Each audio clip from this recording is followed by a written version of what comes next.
So glad you're back. I've got a crazy tale for you today. "Give me the pen," Julian Vance snapped, his voice cutting through the soft clink of silver against bone china. "You don't have the vision to understand why this investment matters for our family's standing, and you certainly don't have the spine to make the hard choices."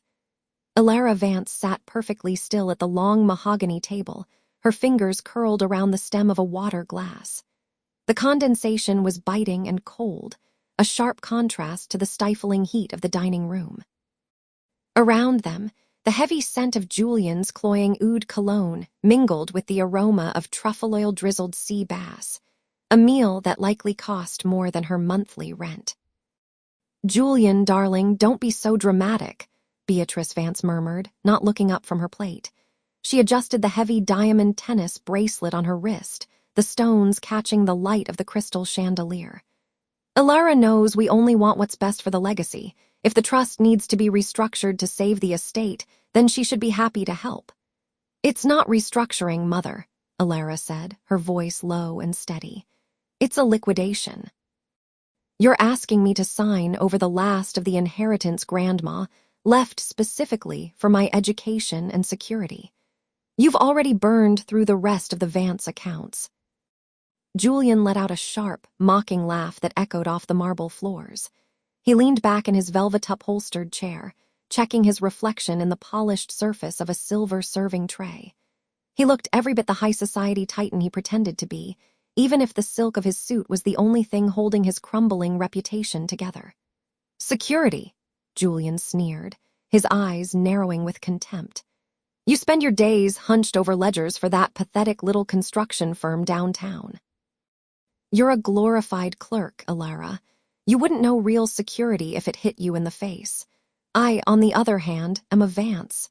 I have appearances to maintain. I have the gala next week, and I will not be the only one there without a new contribution to the foundation." He shoved the leather-bound document across the table. It slid over the lace runner, stopping inches from her plate. Elara looked down at the paper. She didn't need to read the fine print to know what it was, a death warrant for her financial independence. In the corner of the room, Sela's vein stood like a shadow. The family butler had served the Vances for 40 years, and his face was a mask of professional neutrality. But as he stepped forward to refill Julian's wine, his hand brushed against Elara's shoulder. It was a brief, intentional contact, a warning, or perhaps a signal. "Sign it," Julian commanded. "Now, or I'll make sure you're removed from the guest list for the Moretti Gala, and we both know you can't afford to lose those professional connections you're so proud of." Elara felt a familiar buzz in her pocket. It was her work phone, the encrypted one. She knew who was calling without looking. There was only one person who used that line, Don Lorenzo Morty. Her father thought she was a glorified clerk for a failing construction company. He had no idea that the construction company was a front for the most powerful syndicate in the city, or that Elara was the one who managed their billion-dollar offshore portfolios. She reached into her pocket, her thumb grazing the cool metal of the device. She didn't answer it, but the vibration gave her a surge of adrenaline that tasted like iron. "I'm not signing it, Father," she said, her voice gaining a new, icy edge. Julian's face went a dangerous shade of purple. He slammed his fist onto the table, making the crystal glasses dance. "You ungrateful little brat, after everything I've given you. This house, your name, the very clothes on your back. I bought these clothes with my own salary," Elara interrupted, her gaze never wavering. "And the name Vance doesn't seem to be worth much at the bank these days, considering the 3 foreclosure notices I saw in the mail pile this morning." The silence that followed was absolute. Beatrice gasped, her hand flying to her throat.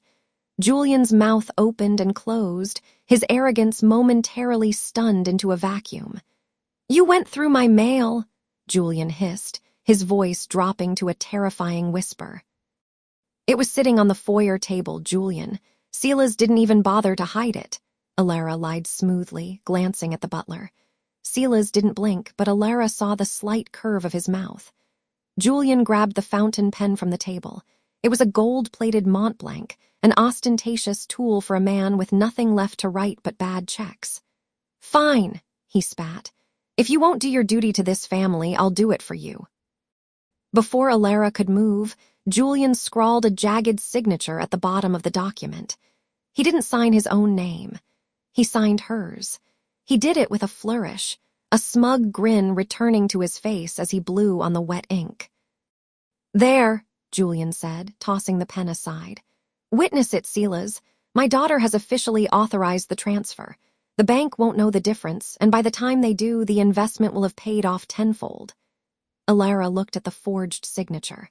It was a clumsy imitation, but in the world of Julian Vance, perception was reality. He truly believed he was untouchable. He believed she was a victim he could discard once he'd bled her dry. She stood up slowly, smoothing the fabric of her modest blazer. She didn't scream. She didn't cry. She simply picked up her phone and stepped away from the table. "Where are you going?" Beatrice asked, her voice trembling. "Dinner isn't finished." "I've had quite enough," Elara said, turning toward the door. As she walked into the foyer, she pulled out her phone and swiped the screen. She didn't call the police. She didn't call a lawyer. She dialed a number she had memorized years ago. "Marcus," she said into the receiver, her voice as sharp as a razor. "I need a full forensic audit on Vance Global. Every account, every shell company, every hidden debt. And Marcus, tell the Don I'll be at the gala. I have a gift for him." She stepped out into the cool night air, the heavy oak doors of the Vance estate thudding shut behind her. She looked back at the glowing windows of the dining room, where her father was likely pouring himself another glass of wine, celebrating a victory that was actually his funeral. Julian Vance had just committed the biggest mistake of his life. He thought he had stolen her future, but all he had done was hand her the evidence she needed to destroy his. The hunt was on. The next morning, the fluorescent lights of the small bookkeeping office hummed with a clinical, unforgiving rhythm. Elara sat at her scarred oak desk. The scent of burnt breakroom coffee, a sharp contrast to the silk and sterling world she'd walked out of 12 hours earlier. Her eyes were fixed on the encrypted spreadsheet Marcus Thorne had delivered to her private server at dawn. The numbers didn't just tell a story of greed. They sang a dirge of impending bankruptcy. Julian Vance hadn't just forged her name once. He had turned her identity into a personal credit line for the last 3 years, siphoning millions into shell companies that were now hemorrhaging cash. The heavy glass door of the suite rattled as it was thrown open. Julian stepped inside, his tailored charcoal suit looking absurdly out of place against the beige filing cabinets. He didn't knock. He didn't greet the receptionist. He simply marched to Elara's desk and tossed a thick manila folder onto her keyboard. "You left before we could finish our conversation last night," he said, his voice echoing in the cramped space. He looked around the room, his lip curling in a sneer. "How you can stand to sit in this dusty little cubicle all day is beyond me. It's beneath a Vance. Then again, you always did have a martyr complex." Elara didn't look up from her monitor. She clicked a mouse, closing the forensic audit just as he reached her desk. "I have work to do, Julian. Some of us actually earn our living." He let out a sharp, condescending laugh and pulled out a gold lighter, flicking it open with a metallic snick. The smell of expensive tobacco began to drift through the office, a blatant violation of the building rules he clearly felt didn't apply to him. "Earn, you play with decimals while I maintain an empire. Now sign the documents in that folder. It's a restructuring agreement for the downtown holdings. It needs to be filed by noon." "I'm not signing anything," she said, her voice flat and cold. "Elara, please." She turned to see Beatrice Vance standing in the doorway. Her mother looked as if she hadn't slept, her perfect blowout the only thing holding her together. She smelled of Chanel No. 5 and desperation. She stepped into the office, her heels clicking nervously on the linoleum. "Your father is under a tremendous amount of pressure," Beatrice said, reaching out to touch Elara's shoulder. Elara pulled away. "The bank is being difficult about the bridge loan. If you don't sign those papers, the estate is at risk. Think of our legacy. Think of the Vance name." "The name you helped him drag through the mud?" Elara asked, finally meeting her mother's gaze. "He's been stealing from me for years, Mother. and you sat there and watched him do it. It's not stealing if it stays in the family. Julian snapped, slamming his hand onto the desk. The sound made the pens in the cup rattle. I gave you that name. I gave you the life you walked away from. You owe me this. You're a bookkeeper, for God's sake. What do you need that money for anyway? More sensible cardigans. Elara felt the familiar heat of rage prickling at the back of her neck, but she didn't let it show. Instead, she reached into her desk drawer and pulled out a sleek black flash drive. She turned it over in her fingers, feeling the cool metal. Marcus had confirmed everything. Every offshore account, every hidden debt Julian had tried to bury. I'll be at the Moretti Gala tomorrow night, Elara said, her voice dropping to a whisper that carried more weight than his shouting. We can discuss the Vance legacy then, in front of everyone. Julian's eyes narrowed. He checked his reflection in the glass of a framed diploma on the wall, adjusting his silk tie with the casual confidence of a man who had never faced a consequence in his life. Fine, wear something that doesn't look like it came from a charity bin.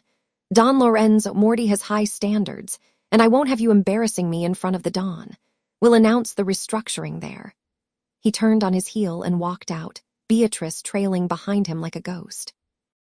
As the door clicked shut, Elara let out a breath she hadn't realized she was holding. She looked back at the monitor. The countdown had begun. 48 hours until the Vance empire became a pile of ash. She picked up her phone and sent a one-word text to Sela's vein. Tonight. The hunt wasn't just on, the trap was already set. She just had to wait for Julian to walk into the center of it. 2 hours after Julian had vanished into the night to chase another empty high, Elara moved through the darkened hallways of the Vance estate like a shadow returning to its source. The air in the servants' wings smelled of lavender and old floor wax, a stark contrast to the heavy, expensive colognes that clung to the main house. She reached the end of the corridor and knocked twice, a soft, rhythmic signal. The door creaked open to reveal Sela's vein. The old man looked smaller than he had 10 years ago, his shoulders bowed by a decade of carrying the family's darkest secrets. He didn't speak. He simply stepped aside and gestured toward a loose floorboard beneath his narrow cot. With a grunt of effort, he pulled a heavy, leather-bound book from the hiding spot. It wasn't the sleek, digital tablets Julian used to track his imaginary successes. This was the original ledger, the one the patriarch had supposedly burned 5 years ago during the first audit. He thinks he's clever, Sela's whispered, his voice like dry parchment. He thinks because he moved the numbers to a screen, the truth stopped existing. But I kept the receipts, Elara. Every forged signature, every loan taken from your trust fund to pay off his gambling debts in Macau. It's all here. She ran her fingers over the cool, cracked leather. This was the weapon. She could feel the weight of it, the physical manifestation of her father's greed. Thank you, Selas. You won't have to hide anymore after tomorrow. I'm not the one who's hiding, child, the old man replied, a ghost of a smile touching his lips. He's the one living in a house of glass. You're just the one finally throwing the stone. The next morning, the sun rose over the city with a deceptive brightness. Elara sat in a nondescript corner of a downtown cafe, the ledger tucked into a plain messenger bag. Marcus Thorne sat across from her, his eyes bloodshot from a night spent staring at spreadsheets. He pushed a tablet across the table, his expression grim. It's worse than we thought, Marcus said, leaning in so his voice wouldn't carry over the hiss of the espresso machine. Julian didn't just drain your trust. He's been using the Vance name to guarantee high-interest predatory loans from offshore accounts. He's leveraged the entire estate. If Don Lorenzo Morty finds out Julian is using syndicate-adjacent channels to wash his personal debts, he won't just fire him. He'll erase him. Elara took a slow sip of her black coffee, the bitterness grounding her. The Don already knows something is wrong. That's why he's letting me handle the restructuring. He wants to see if the daughter has the spine the father lost. Are you ready? Marcus asked, his gaze searching hers. Once we upload this data to the syndicate's private server during the gala, there's no going back. Your mother, the house, the name, it all goes up in flames. The name is already a lie, Marcus. I'm just making the reality match the paperwork. She returned to the estate late that afternoon, hoping to reach her room unnoticed. But Julian was waiting in the foyer, looking radiant in a bespoke charcoal suit. He was holding a glass of scotch, the amber liquid catching the light of the crystal chandelier. Beatrice stood beside him, fussing with his silk pocket square like a devoted acolyte. "There she is," Julian sneered, his voice dripping with casual contempt. "The family bookkeeper returns from her little errands. I hope you didn't spend too much of my money on that hideous bag." He didn't wait for an answer. He walked toward her, the sharp, metallic click of his gold lighter punctuating his movements as he sparked a cigarette. He exhaled a cloud of smoke directly into her face. "Listen closely," he said, his eyes narrowing. "Tomorrow night at the Moretti Gala, you are to speak only when spoken to. You will wear the dress your mother picked out, and you will smile when I announce that you're stepping down for your own mental health. The Dawn needs to see a stable family, not a disgruntled clerk who thinks she's more important than she is." "I understand perfectly, Julian," she replied, her voice flat and emotionless. He laughed, a sharp, jagged sound. "Good. It's a shame, really. You have your grandfather's eyes, but none of his ambition. You were born to be a footnote in the Vance legacy, Elara. Try not to trip over your own feet and embarrass me in front of the Dawn. He has enough charity cases to deal with." He turned his back on her, dismissing her existence with a flick of his wrist. Beatrice gave her a look of pitying disappointment before following him into the dining room. Elara waited until she heard the clink of silverware before she retreated to her room. She locked the door and pulled out her phone. She dialed a number she knew by heart, one that didn't appear in any public directory. "It's done," she said when the line connected. "And the boy?" the deep, gravelly voice of Don Lorenzo Morty asked. "Does he still believe he is the master of the house?" "He's never been more certain of it," Elara said, looking out the window at the sprawling gardens she would soon no longer call home. "He thinks tomorrow is his coronation." "Then let him enjoy his last night as a king," the Dawn replied. "The lioness is hungry and the gala is a formal affair. I expect a masterpiece, Elara." She ended the call and looked at the digital clock on her nightstand. 24 hours. The evidence was secured, the ally was in place, and the target was blinded by his own reflection. She touched the leather ledger one last time, a cold, predatory calm settling over her. Julian Vance wanted a restructuring. Tomorrow, she would give him one that would leave him with nothing but the clothes on his back and the echoes of his own arrogance. The day before the restructuring gala, the Vance estate felt like a stage being set for a tragedy that only one person knew was coming. The scent of floor wax and overexpensive lilies hung heavy in the air, a cloying sweetness that made Elara Vance want a gag. She stood at the edge of the grand ballroom, her modest gray cardigan a sharp contrast to the gold-leafed molding and the frantic energy of the decorators. Julian Vance stood in the center of the room, his voice booming as he directed a team of caterers. He looked every bit the king he imagined himself to be, his chest puffed out beneath a bespoke navy blazer. When he spotted her, his expression shifted from grandiosity to a familiar, sharp-edged contempt. "There she is," he called out, his voice echoing off the vaulted ceilings. "The family's favorite little mouse. Elara, did you finish the final audit of the offshore accounts? I need the numbers locked before the board arrives tomorrow." "They're ready, Julian," she said, her voice a practiced mask of obedience. She felt the weight of the encrypted drive in her pocket, a small piece of plastic that held the power to incinerate his entire world.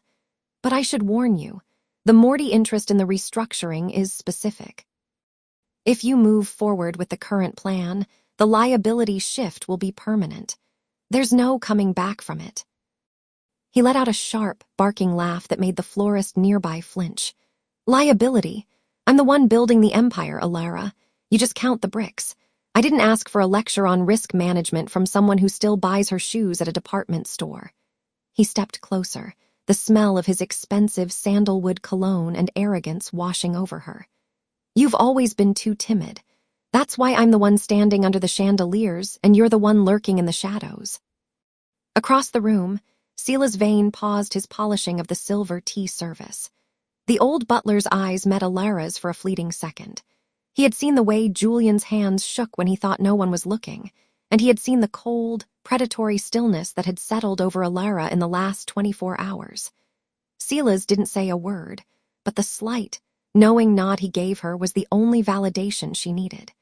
He knew the lion was in the room, and it wasn't the man shouting orders. "I just want to be sure you're prepared for the consequences," Elara said softly. "The only consequence tomorrow is my coronation," Julian snapped.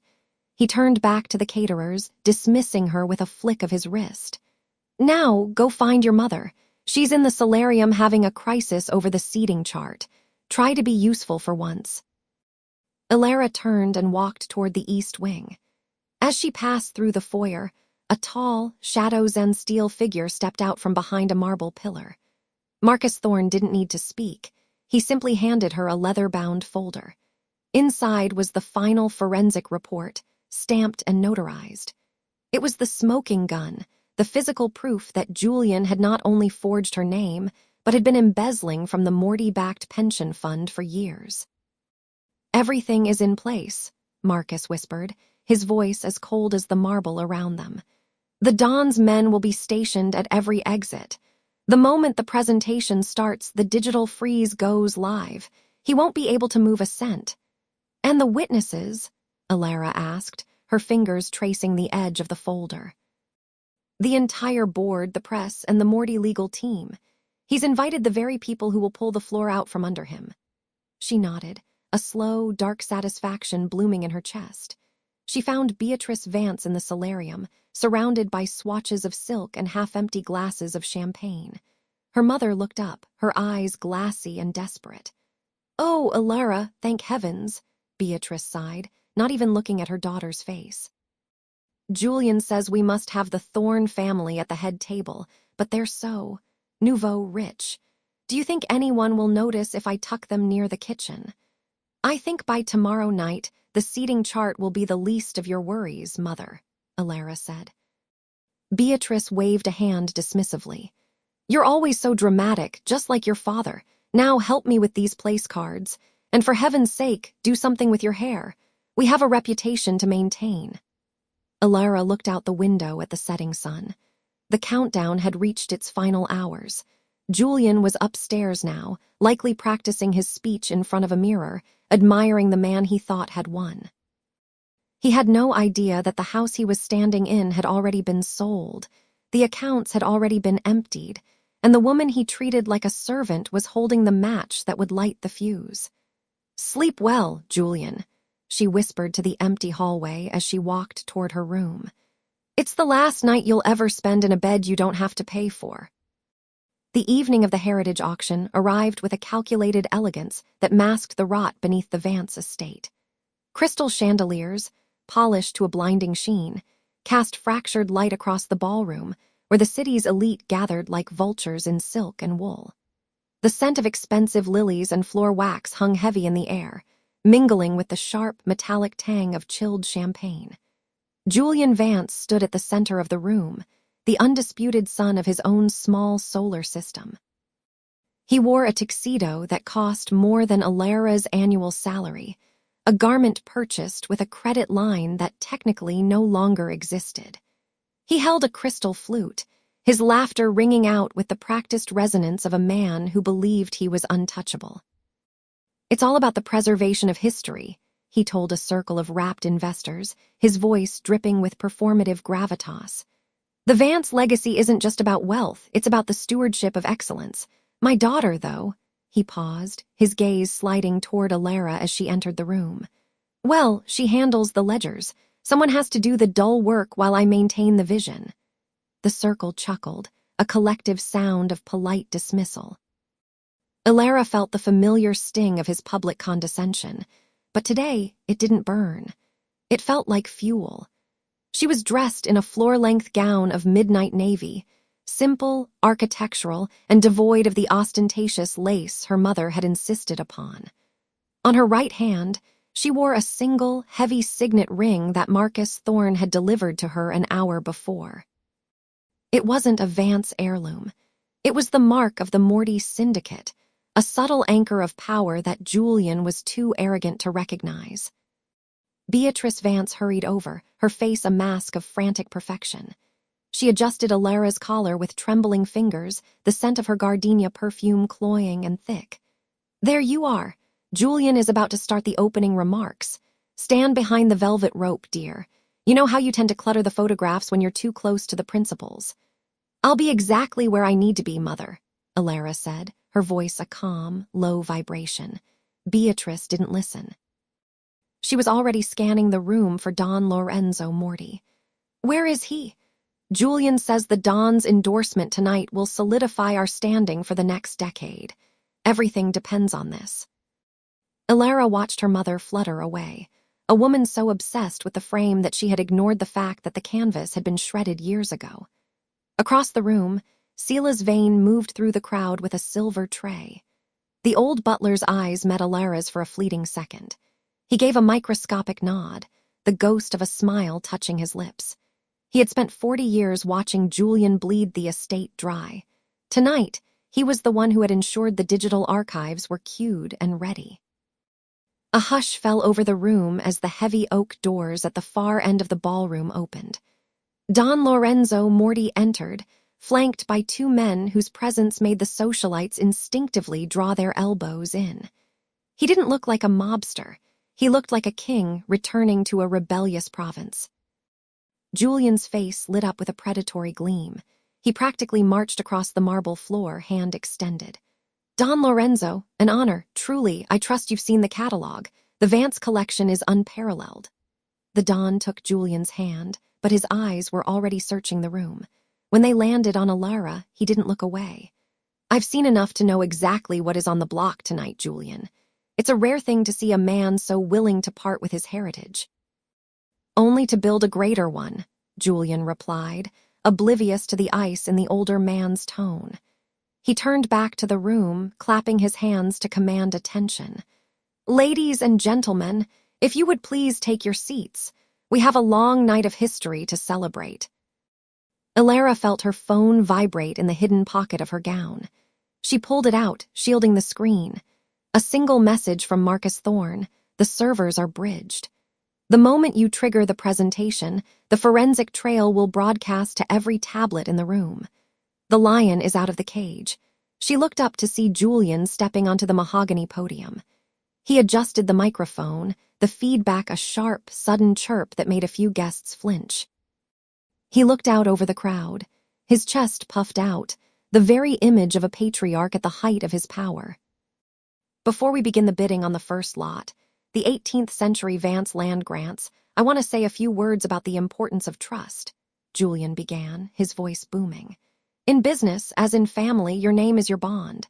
It is the foundation upon which everything else is built." Elara moved silently toward the back of the room, standing near the technician's booth. The young man manning the AV system looked at her, confused. "Miss Vance, your father said the slide deck was locked." "There's been a revision," Elara said, her voice as cold as the champagne she hadn't touched. "A final addition to the Vance legacy." She handed him a small, black USB drive. Her heart hammered against her ribs, a frantic rhythm that she forced into a steady pulse. She looked toward the podium. Julian was mid-sentence, gesturing toward a large projection screen behind him that currently displayed the family crest. "I've spent my life protecting this name," Julian declared, his eyes finding the camera of the local social reporter. "And tonight, I invite you all to witness the true value of what I've built." He signaled for the presentation to begin. The lights dimmed. The room went silent, the only sound the soft whir of the projector. Elara gripped the signet ring on her finger, her thumb tracing the cold metal. She watched Julian's back, his shoulders broad with unearned confidence. He was smiling, waiting for the first image of the grand estate to appear, waiting for the applause that he believed was his birthright. The screen flickered, but it wasn't the estate that appeared. It was a high-resolution scan of a signature. Julian's signature, side by side with a forged version of Elara's, dated 3 years prior. Above it in bold, stark lettering were the words, "Debt acquisition and asset liquidation, the final audit." The room didn't erupt. It did something far more terrifying. It went utterly, breathlessly still. Julian hadn't turned around yet. He was still smiling at the crowd, waiting for the praise to begin. He didn't see the color draining from Don Lorenzo's face, or the way Beatrice's hand flew to her throat. He didn't see Sela's veins stop in the middle of the floor, tray held high, watching the screen with the grim satisfaction of a man witnessing a long-overdue execution. Elara took a step forward into the light, her silhouette cast long and sharp against the marble. "The auction is over, Julian," she whispered, though the silence was so heavy the words seemed to carry across the entire room. "Now the reckoning begins." Julian finally turned toward the screen. The smile he'd been wearing, that practiced, oily smirk of a man who believed he had successfully buried his sins under a mountain of stolen prestige, didn't just fade, it curdled. He stared at the high-resolution evidence of his forgery, then back at Elara, his eyes darting like a cornered animal searching for a hole that didn't exist. The ballroom, usually a cacophony of melodic crystal and polite laughter, fell into a silence so absolute that the low, mechanical hum of the projector fans sounded like a funeral dirge. The scent of 1,000 white lilies, meant to celebrate his triumph, suddenly felt cloying and heavy, like the air in a sealed tomb. Julian's face underwent a violent, public transformation. The ruddy, self-assured glow of expensive scotch drained away in a heartbeat, leaving his skin the sallow color of wet ash. His lower lip began to tremble, a frantic, rhythmic twitch that he tried to bite back, but his muscles had betrayed him. His eyes, once wide with the arrogance of a man who had never been told no, narrowed into pinpricks of pure terror as they scanned the line items of his own fraud. Sweat broke out across his forehead, matting his carefully coiffed hair into greasy streaks, and his jaw hung slack, making him look less like a socialite and more like a landed fish gasping for air. His hands, which had been raised in a celebratory gesture moments before, dropped heavily to his sides, one of them knocking a champagne flute off a nearby pedestal. The glass shattered against the marble with a sharp, violent crack.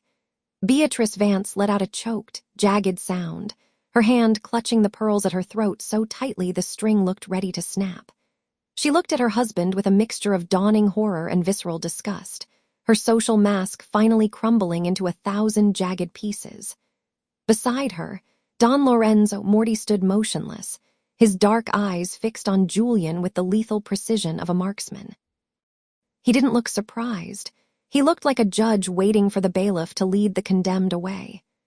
Sela's Vane stood in the shadows near the tech booth, his arms crossed, a thin, grim smile of satisfaction touching his lips as he watched the man who had treated him like furniture finally fall. "It's a mistake," Julian stammered, his voice cracking and losing its polished baritone. He pointed a shaking, accusing finger at Elara. "She's a thief. She's trying to frame me because I'm cutting her off. Don Lorenzo, you can't believe this. This little bookkeeper." Elara didn't flinch. She didn't raise her voice or show a flicker of the rage that had burned in her chest for 3 long years. She simply nodded to Marcus Thorne, who was positioned at the back of the room. With a single keystroke, the screen flickered again. A new document appeared, a certificate of ownership for the Vance estate and every subsidiary Julian had spent the evening bragging about. At the bottom, in the space reserved for the chief executive of the Moretti Syndicate's primary holding company, was a signature that wasn't forged. It was Elara S. "I'm not the bookkeeper anymore, Julian," she said, her voice cutting through the heavy silence like a blade. "I'm the landlord and the creditor, and as of 5 minutes ago, I am the reason you are officially penniless." The board members, men who had just minutes ago been laughing at Julian's jokes, physically recoiled. One woman in a shimmering gold dress stood up so quickly her chair toppled backward, her eyes glued to the screen. The room's social gravity had shifted. The man who was the center of the universe moments ago was now a black hole, and everyone was scrambling to escape the pull of his disgrace. Julian lunged toward her, his face twisted in a mask of desperate fury, but Silas stepped out from the periphery. The butler's large frame blocked the path with a silent, immovable grace that signaled the end of Julian's reign. Julian collapsed back against the display table, his knees finally giving out under the weight of the truth. "You said I didn't belong in this world," Elara whispered, stepping close enough that only he could hear the ice in her tone. "You were right. I don't belong in your world." "I own it." She turned on her heel, the train of her dress sweeping over the shattered glass.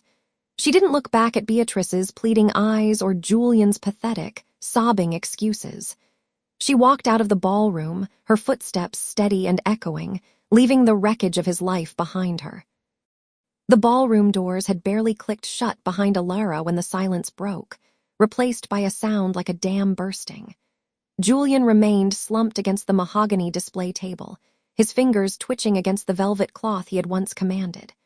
The socialites who had spent the evening clamoring for his attention now drew back in a synchronized wave, their silk gowns rustling like dry leaves. "This is a fabrication," Julian's voice cracked, the high-pitched shriek echoing off the vaulted ceiling. He scrambled to his feet, his movements jerky and uncoordinated. He looked around the room, searching for a friendly face, but found only a wall of cold, glittering judgment.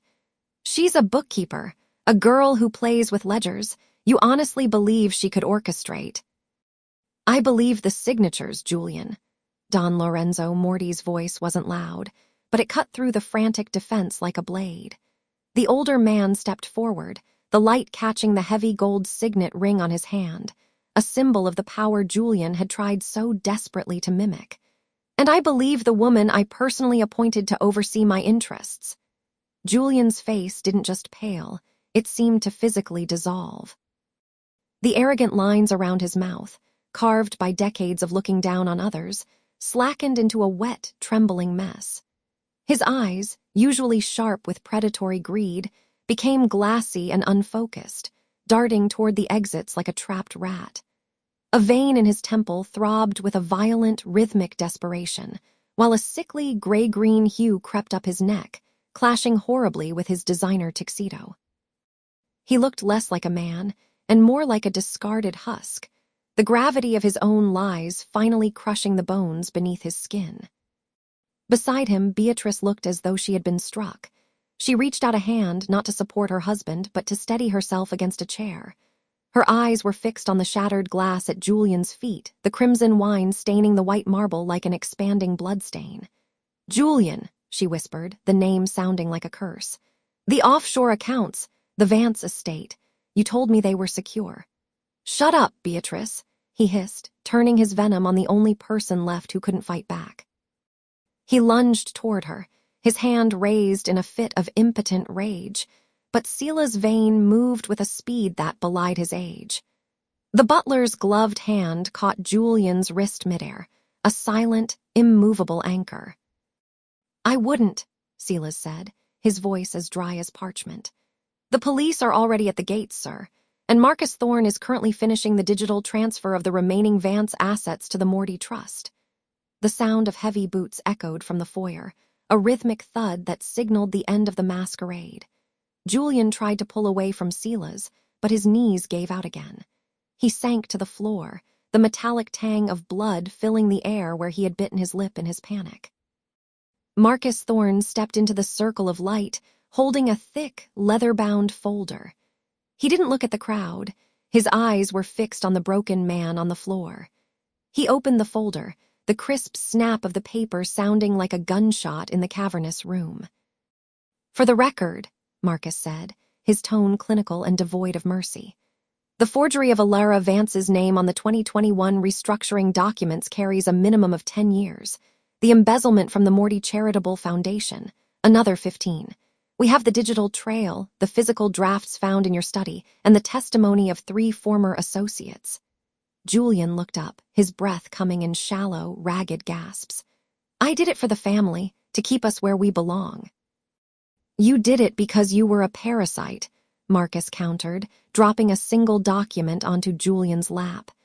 "And parasites eventually kill the host, but Elara isn't a host, she's the owner."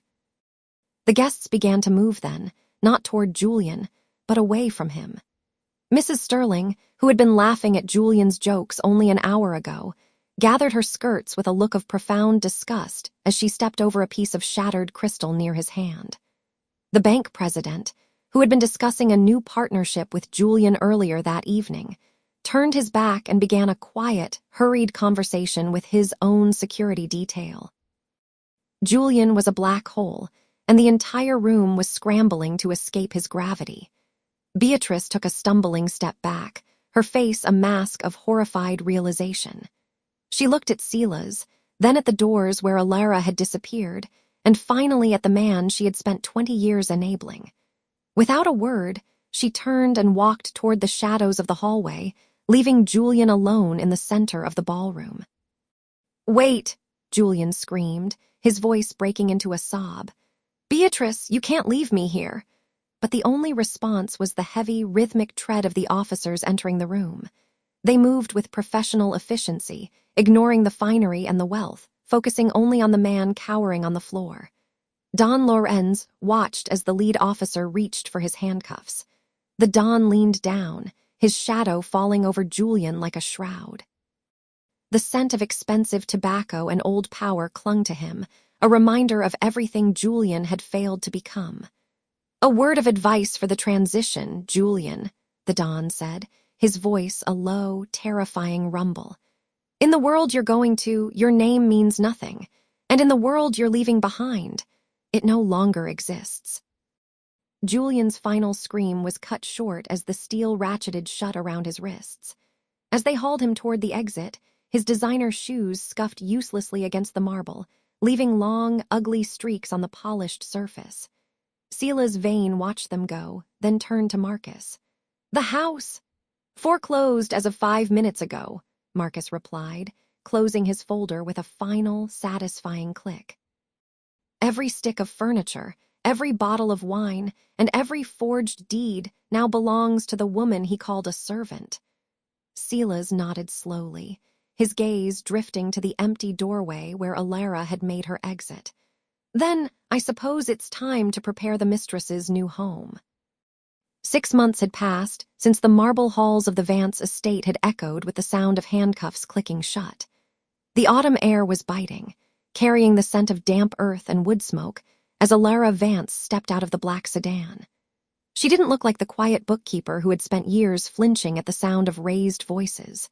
She wore a tailored coat of midnight wool, her movements precise and heavy with an authority that had been forged in the shadow of Don Lorenzo Morty. She approached the heavy steel doors of the state correctional facility, the industrial hum of the security scanners a jarring contrast to the opera houses she now frequented. Inside, the air tasted of bleach and desperation. She sat behind the plexiglass partition, her hands folded over a slim, leather-bound folder. When the door on the other side opened, Julian Vance stumbled in. The transformation was staggering. The man who once spent thousands on silk ties was now draped in a shapeless orange jumpsuit that made his skin look like curdled milk. He sat down, his eyes darting around the room before settling on her with a flicker of his old, ugly spark. "You took your time," he rasped, his voice thin and cracking. He reached for the phone on his side of the glass. "I've been writing to the lawyers for weeks." "This is a misunderstanding, Elara. A temporary setback. Your mother is falling apart without the house. You need to tell the authorities that the signatures were authorized. Tell them it was a family matter." She picked up the receiver, her expression as unreadable as a blank ledger. "Beatrice Vance isn't falling apart, Julian. She's living in a one-bedroom apartment in the city. Marcus Thorne helped her move. She's learning how to pay a utility bill for the first time in 30 years. She doesn't ask about you."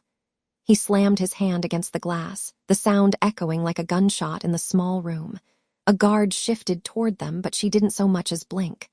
"I am your father. I built that name." "You're living in my house, spending my legacy." "I'm living in my house," she corrected him, her voice a low, steady blade. "And there is no legacy, only the debt." She opened the folder and pressed a single sheet of paper against the glass. It was a forensic breakdown of every dollar he had laundered, every forged document, and the final liquidation of his offshore accounts. "This is the new ledger," she said. I've spent the last half-year tracing the money you stole from the Morty accounts. The Don doesn't like loose ends, but he likes me. So he's allowed me to handle the restitution personally. Julian leaned in, his breath fogging the glass. What are you talking about? Every cent you ever took has been stripped back, she whispered. The cars, the art, the watches, they've all been sold. The proceeds didn't go to your defense fund. They went back into the syndicate's pension pool. You are worth exactly nothing, Julian. Even the shoes on your feet belong to the state. The entitlement that had sustained him for decades finally began to leak out, replaced by a hollow, frantic terror. His mouth opened, but no sound came out. He looked at the paper, then at her, seeing for the first time the predator he had accidentally raised. You're a monster, he hissed. I'm a Vance, she replied. I learned from the best. She hung up the phone while he was still screaming, the sound muffled by the thick glass. She didn't look back as the heavy doors hissed shut behind her. The drive back to the manor was silent. When she pulled into the driveway, the iron gates swung open, gates that now recognized her and her alone. Silas Vane was waiting at the front door, a silver tray in his hand and a heavy brass key resting upon it. The renovations are complete, mistress, he said, bowing his head slightly. The master suite has been cleared of the old furniture. Everything has been replaced. Thank you, Silas. She took the key and walked into the foyer. The house was beautiful, gleaming with the wealth she had reclaimed and the power she now wielded. It was everything she had ever dreamed of when she was a girl hiding in the library. But as she stood in the center of the great hall, the silence of the house began to press in on her. There were no more lies to uncover, no more battles to plan. The revenge was complete, the ledger was balanced, and the villains were in cages. She walked to the fireplace and looked at the mantel. There was a small, framed photograph of a 5-year-old girl sitting on a swing, her father's shadow stretching long across the grass behind her. Elara reached out, her fingers trembling just slightly as she turned the frame face down. The victory was absolute, but the cost was carved into the very walls of the home. She had won the house, the fortune, and the name. But as she stared into the cold, empty hearth, she realized she was the only one left to keep the fire. She was the mistress of a ghost story, and for the first time in her life, she had no one left to fight.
I hope you enjoyed this wild story. Don't forget to subscribe for more. See you in the next one.